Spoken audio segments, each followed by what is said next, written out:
Hi, everybody. This is Silvio Canto in Dallas, Texas, Tuesday, April 24th. Welcome to our video commentary.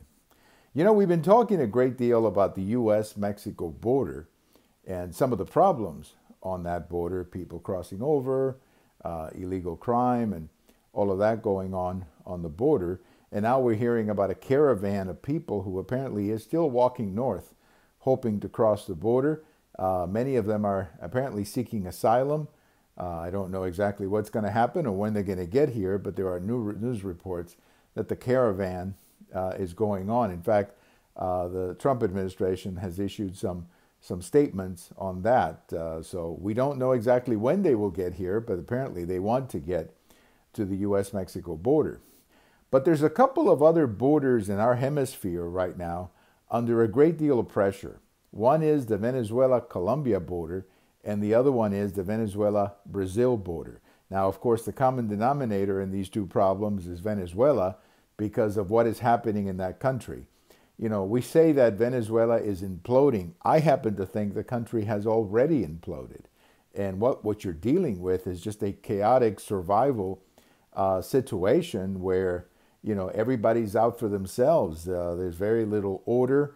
There's very little of a functioning society left. And of course, people are doing whatever they can to get out. Some are fortunate to get to the United States. There are many here in Dallas who've come here as political seeking asylum, and they're living here either waiting for it or where it has already been granted. I assume it's also true in Miami as well as perhaps other cities. But the overwhelming majority of people cannot come to the United States. So what they're doing is they're crossing into Colombia and they're crossing into Brazil. Let's talk about Brazil first. Now, if you look at the map of Venezuela and Brazil, that area there is more of a jungle, very difficult area. So they've had about 40,000 people, nevertheless, according to the Brazilian authorities, who have crossed the border.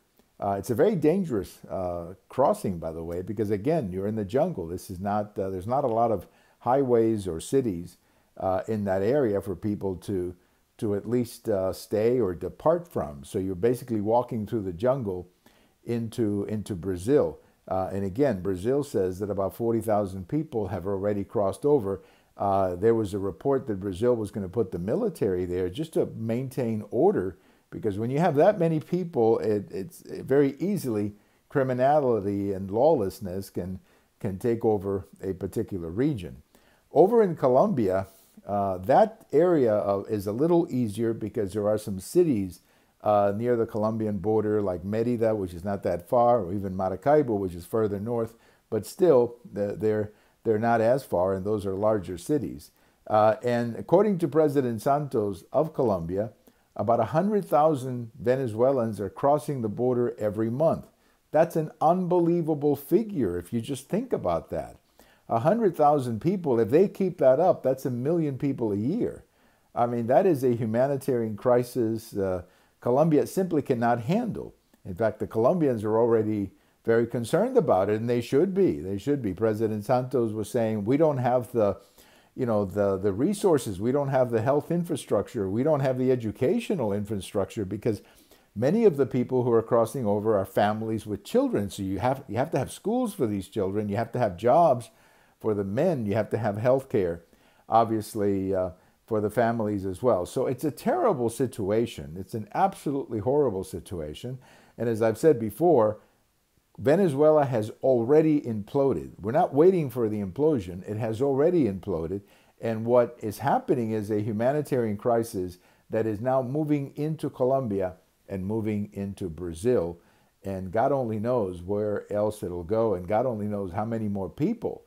But it's getting very bad. And I think it's time for the countries of Latin America to at least show the people of Venezuela that they're willing to support them, not just by giving speeches, but maybe the time has come for some countries in Latin America to get together and at least do something to bring about change in Venezuela. But I don't think Colombia or Brazil can continue to have people like this walking over.